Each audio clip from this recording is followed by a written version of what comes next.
Steam release, September 15th. We're just going to have a lot of new players, right? There is one more thing that you want to be aware of for bartering, and this is for new players and even players that have been playing for a while.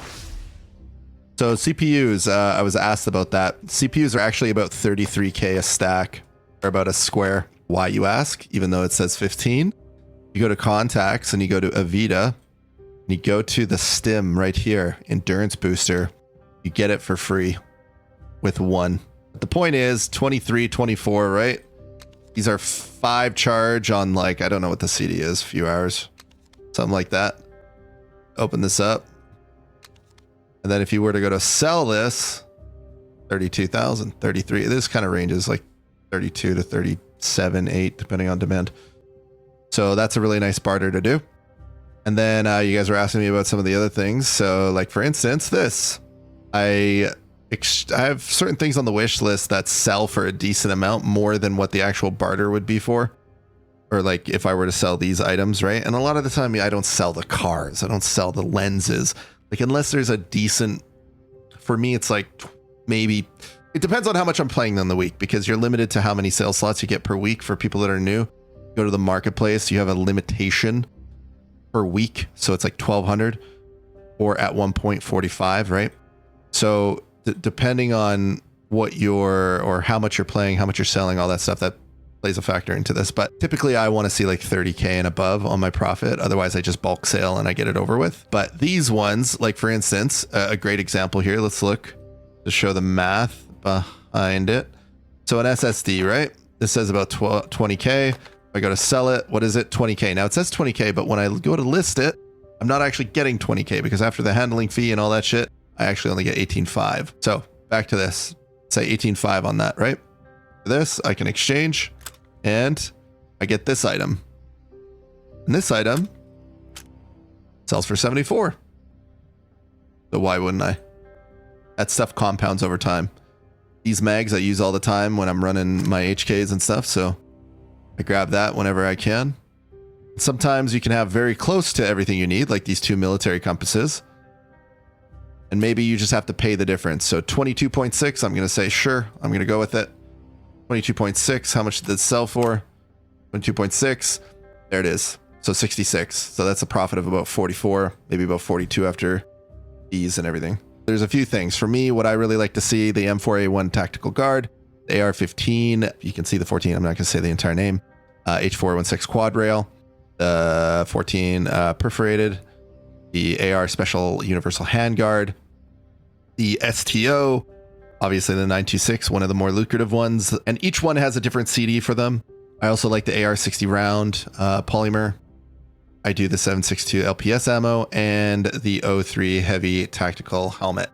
Now, typically you're going to make some profit, especially if you find some of these little knickknacks and doodads, it'll offset your prices. So what happens is all of those items, you're going to find them in the contacts. So they're spread out all over the place, but you'll have to look through. I think it's Thomas. Maybe those are the mags. Where are all the handguards, man? Oh, here we are. So this is where it's going to be all these handguards. These are some of the ones that I've done. They're a little bit farther down. So yeah, here it is, the perforated handguards, etc. Right? So that wish list, when you go here and you hit that little heart right here, it goes into your wish list.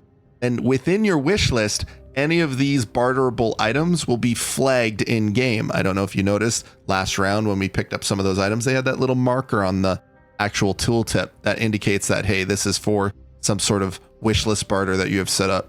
So then you can go ahead and, you know, make some extra money. It adds up over time when you're doing it. But aside from that, if I don't end up needing them, then, you know, I'll look at a typewriter again. Typewriter, we go to sell it. What does it go to the vendor? 181. On the market, it says 241. So that's a healthy enough amount for me to then say, okay, I'm happy with that. I'm going to go ahead and sell that even at 218. That's going to give me a little bit of profit there. If it's something like, I'll make an example of, say, the perfume. Again, you have to kind of be out of the store, but when you go, or out of the auction house, you go out of it and you right click and you sell it. What is the two differences? 5,500 versus 10.6 minus fees, maybe 9K, 9.5. I don't really care about 4K, so I'm not going to put that up, right? But you can see some of the things over time. You'll learn what's to keep, what's not. 191, 255. I know this is going to be worth it. When I go like that, that's 230. That's about 40K profit. bunch of different little tips and tricks there to maximizing bartering, wish listing, what to look out for, what to keep, maybe what to just bulk sale. I know these thermometers here are used for one of my, I just did this a little bit earlier. So let's say I go and exchange, it's sold out right now. It's right here, 29 hours, right? So 29 hours, I have to wait. But I'm going to hold on to those thermometers. They're not marked in here. So once they get to your, they're only marked in game. They're not marked when you're in your storage, right? So you do have to kind of keep a mental note or just do a quick cross check. Like, what was that? Is that used for anything? Oh yeah, it's right here. Okay. So you go from there. This upcoming season, the P90 is going to be a monster. It has a new grip that's, or a new stock that's coming out for the P90. That's going to have a front grip. So they're going to be an absolute laser. You're going to see a lot of P90. You can already tell when you go to the actual market and you look at the ammo for the P90, it's up quite a bit. It was at 66K, 6,400. It was down at like 4,200 at one point, and I was running the AR-57 a little bit in the beginning of the season. So it's spiked up. I haven't really been running it as much anymore, but the thermometer is a one trade for a 50 drum. I think this is going to actually probably go up. These 50 drums kind of range anywhere from 40 to 60 sometimes. And I think with the demand of the P90s, this is probably going to go up. So thermometer is about 20K.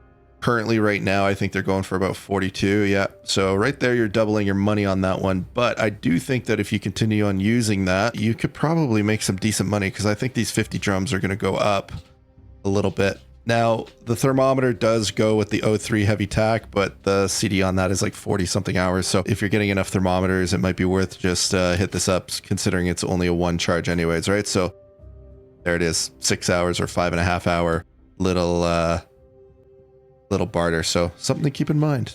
Something to keep in mind for making some extra money. There is one more thing that you want to be aware of for bartering, and this is for new players and even players that have been playing for a while. Evita. Now there's going to be a lot of new accounts. Steam release September 15th. We're just going to have a lot of new players, right? You go to Evita. When you go to the purchase, the last tab here has some very important barters. So it's 2 storage expansions and the keychain ring expansion as well.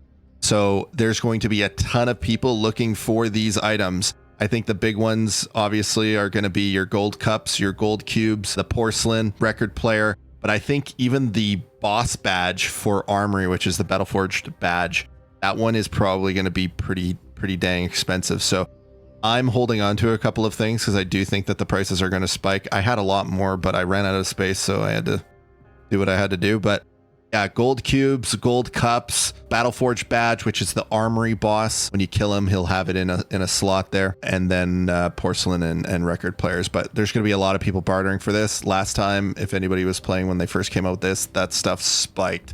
Like, I can't remember exactly how much gold cubes were, but I swear to God, they were like 700K or something like that. Like right now, they're only about a couple hundred. So I could see this tripling in price. So if you find those, I would hold on to them for a little bit and see if you can't capitalize on those particular barters. Maybe you're not bartering themselves, but you can at least capitalize it on the market. They did increase the drop rate on gold cubes. So like even one point I was hoarding these and then, you know, kind of burned me a little bit. I don't think that'll be the case going into season 3 on September 15th with the Steam launch, but keep those in mind. If you have any other cool little barters that we might not have touched on in our wish list here, as well as the 50 drum or any of the other ones that we spoke to, let us know. You're nice for teaching viewers about this and not being rude about it. What? Why would I be rude? This is going to sound super cliche, but how could I ever be fucking mean to you guys? You guys are literally hanging out. You guys are fucking supporting some random dude on the internet, hanging out with us on a weekend, mingling with the community. I fucking do this full time for a living. I'm incredibly grateful, and it's still fucking crazy that I get to do this every day. So I'm very, very appreciative, and thank you.